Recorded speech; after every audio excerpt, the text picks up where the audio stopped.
Jason Kidd has over 12,000 career assists, more than anyone in NBA history, not named John Stockton. And with 9 all-defensive selections, Kidd's one of the best defensive guards ever. Wherever he played, Jason immediately brought a winning culture and championship aspirations. However, Kidd only averaged over 17 points per game once in his career, and they used to call him Asen because he had no J. So, how good was Jason Kidd, actually? Kidd was born in 1973 in San Francisco, but he was raised in Oakland, home of many past and current NBA players. However, Jason's first sport wasn't basketball, it was soccer. But then, in the 2nd grade, Jason started playing basketball and soon realized he was a natural hooper. After that, there were only 2 places you could find Jason. If he wasn't in school, he was on a basketball court somewhere. When he got to 8th grade, Jason was such a good player that he became a minor celebrity in Oakland because everybody was gathering at the playgrounds to watch him hoop. As a high school freshman, one college coach approached Kidd, asking if he was a senior and if he had already signed a letter of intent. Because Jason had a large frame and had nearly already reached his adult height of 6'4". He was also usually the most athletic player on every court, so it was easy to mistake him for a senior. However, one Oakland native wasn't that impressed with a young Jason Kidd and wanted to teach him a lesson. Gary Payton was from the same Oakland neighborhood as Kidd, but he was 5 years older. And even though Gary wasn't much bigger than Kidd, he was much tougher and more experienced. Payton challenged Kidd to a one-on-one game and didn't let Jason score a single bucket. On top of beating him, Gary destroyed him with trash talk. Jason grew up just playing on the basketball courts, but he didn't know nothing about going to playgrounds, where a lot of guys are going to trash talk to him, challenge his manhood, and things like that. And after such a demoralizing beatdown, Kidd wanted to quit basketball. Oh, there were tears. My parents would ask me what's wrong. I would be like, I think I should pick a different sport because I'm not very good at it. He wouldn't let me score after he told me that he wouldn't let me score. However, Jason's love for basketball was too strong, and he wanted to get better. Payton soon became his mentor, and the 2 Oakland point guards developed a special bond, and Gary's lessons proved to fuel Kidd's success. Jason led St. Joseph High School to a 122-14 record and 2 consecutive state championships. As a senior, he won the Naismith Award as the nation's top high school player, after averaging 25 points, 10 assists, 7 rebounds, and 7 steals per game. During his high school years, Kidd became LeBron James a decade before LeBron James, with a feature in Sports Illustrated as one of the nation's most highly recruited players. Kidd's popularity forced his school to often move their games to the Oracle Arena to accommodate crowds of over 10,000 people who wanted to see Jason in action. And just like LeBron, Kidd was one of the few high school players to play before a nationally televised audience. But despite being wanted by all the major universities, Kidd chose to attend the nearby University of California, Berkeley, a school that was coming off a 10-18 season and had not won a conference title since 1960. But Kidd's arrival immediately turned things around for the Bears. Jason averaged 13 points, 8 assists, and nearly 4 steals per game, which secured him the National Freshman of the Year award. He led California to a 21-9 record and a berth to the NCAA tournament, which was only the 2nd time in 30 years Cal qualified for March Madness. Maybe the Cal game. How good is Jason Kidd? The Bears won their first 2 games of the tournament thanks to Kidd's 2 game-winning shots against LSU and Duke, eventually losing to Kansas in the Sweet 16. As a sophomore, Jason improved his averages to 16 points, 9 assists, and 3 steals per game, leading Cal back to the NCAA tournament. He became the first sophomore in the history of the Pac-10 to be named Conference Player of the Year, breaking Kevin Johnson's school records for assists and steals, a feat Kidd accomplished in just 2 seasons, compared to Johnson's 4. After dominating for 2 years, it made no sense for Kidd to continue his college career, and he declared for the 1994 NBA Draft. With the 2nd pick, the Dallas Mavericks select Jason Kidd. And just like he did in college, Jason's arrival immediately resulted in more wins for the Mavs. After winning just 11 games in 1993 and 13 games in 94, with Kidd on board, the Mavs won 36 games in 95, narrowly missing out on the playoffs. Kidd averaged 12 points, 5 rebounds, 8 assists, and 2 steals per game, securing him the Rookie of the Year award, which he shared with Grant Hill, the only time in history the NBA had co-Rookies of the Year. And because his impact on the horrible Mavs team was so evident, Kidd even received votes for MVP. As a sophomore, Kidd improved his averages to 16 points, 10 assists, and over 2 steals per game, which secured him his first All-Star selection. However, despite Kidd establishing himself as one of the premier point guards in the NBA, the Mavs regressed, winning just 24 games in 1996. It was mainly because the Mavericks were a young team, led by the 3 J's, Jamal Mashburn, Jim Jackson, and Jason Kidd, who were all young guys wanting to go out and party rather than watch game film. But a lot of it came down to Kidd,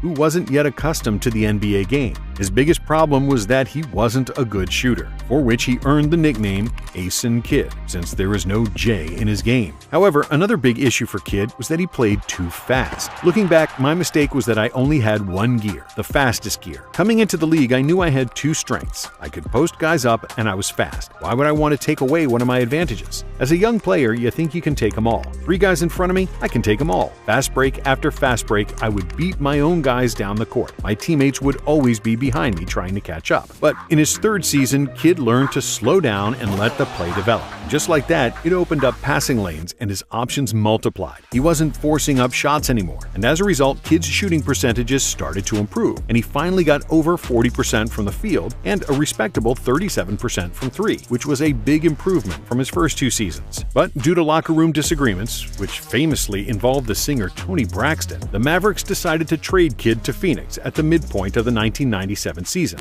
Mentally, I feel great, and I think that's what I'm going to walk away with this trade, is that mentally I am a new person. There was so much mentally going on in Dallas that I just wasn't playing the same.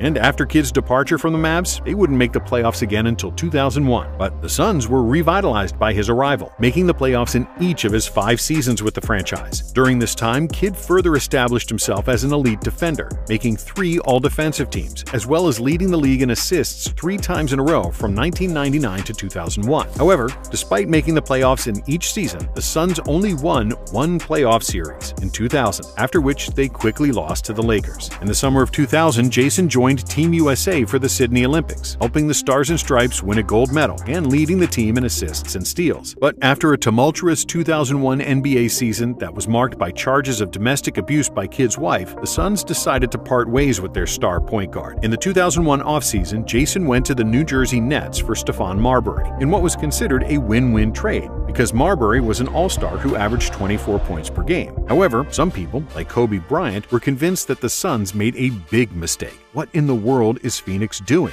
Shortly after joining the Nets, Jason made a bold prediction. New Jersey, winners of just 26 games in 2001, would win at least 40 games. And his promise was proven correct, and then some. The Nets won 52 games in the 2002 regular season, their best result ever since moving to Jersey, and their winningest season since the 70s and the Julius Erving era. They had the best record in the Eastern Conference, behind 15 points and 10 assists per game from Kidd, who finished second in the MVP voting behind Tim Duncan. But even more importantly, the Nets were winning when it mattered most, in the playoffs. As an NBA franchise, the Nets won only one playoff series before Kidd's arrival, dating back to 1984. And in the 2002 season, they first defeated the Pacers, then the Hornets, and in the Eastern Conference Finals, they faced the Celtics with prime Paul Pierce and Antoine Walker. And despite having an inexperienced team behind Kidd, with the rookie Richard Jefferson and sophomore Kenyon Martin, New Jersey defeated the Celtics in 6 games. The New Jersey Nets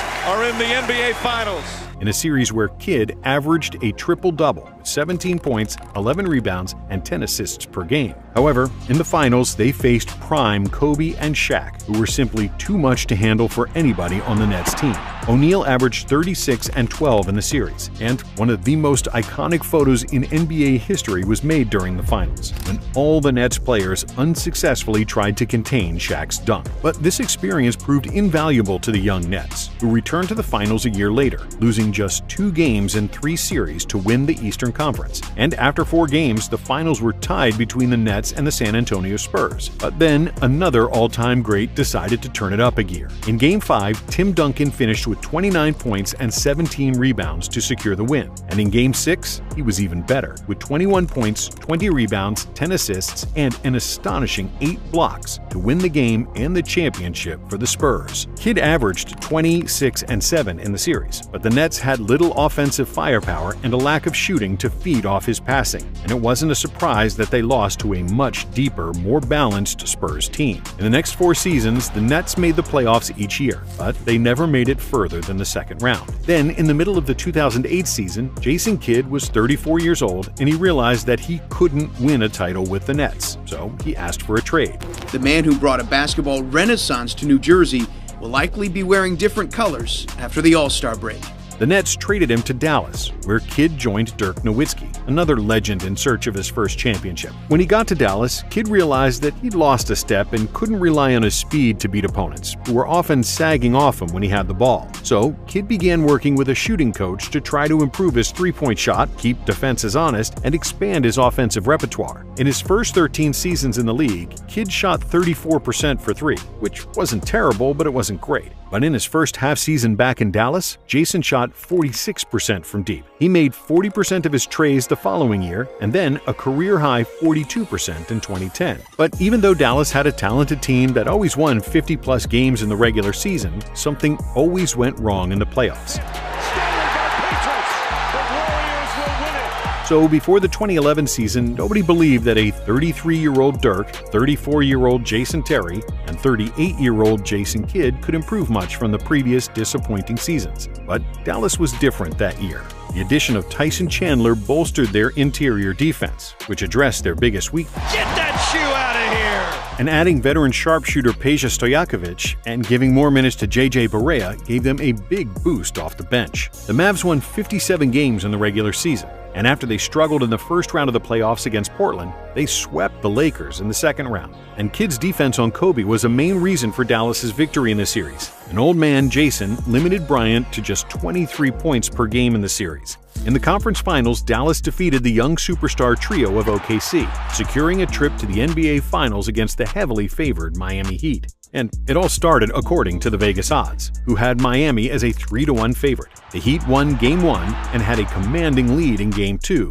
when Dirk sparked a late Dallas comeback which tied the series. Miami then won Game 3, and again it seemed like LeBron was well on his way to winning his first championship. But the Mavs weren't letting go so easily, and Jason Kidd played an instrumental role in guarding LeBron. For long stretches of the series, Dallas kept James in check by using the much smaller Kidd as his primary defender. Kidd kept digging at the ball, and LeBron was unable to attack him off the dribble. By neutralizing James, who finished with 8 points in Game 4 and 17 points in Game 5, the Mavericks turned the series around. In Game 6, Kidd was a game-high plus 18, and with a late fourth-quarter scoring spree from Nowitzki, the Mavs won their first title in franchise history. There are times that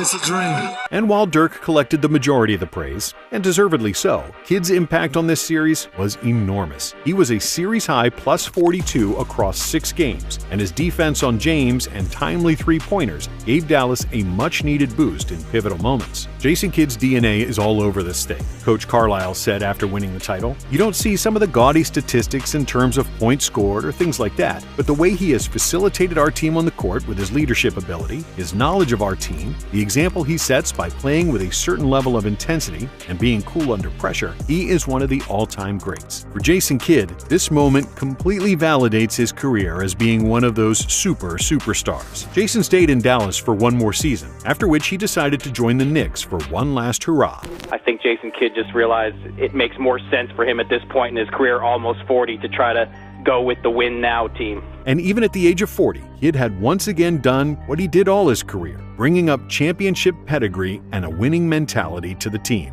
In Jason's lone year with the Knicks, he helped the franchise win 50 games for the first time since the 2000 season and secure their first division title since 1994. And just like Coach Carlisle, the Knicks coach Mike Woodson echoed the same sentiment about Kidd and his play. Veteran leadership on and off the court was a huge factor for our team that recorded 54 victories. Jason provided an incredible voice inside our locker room, and I considered it an honor to say I coached him. After the 2013 season, 19 seasons and 1,549 games in the NBA, Jason Kidd finally decided to hang up his sneakers. He ended his career 6th all-time in regular season games played, 2nd all-time in assists and steals, and 3rd all-time in three-pointers made with 1,988. Only Kobe Bryant made more all-defensive teams as a guard, and because of his two-way impact, Kidd is one of the top 10 point guards of all time. Jason Kidd was basically a coach on the court, so it's no surprise that after his playing career, he's become an elite head coach, leading the Mavericks back to the finals for the first time since 2011, when he played on the team. Thanks for watching. If you like this video, please subscribe. Check out some of our other content.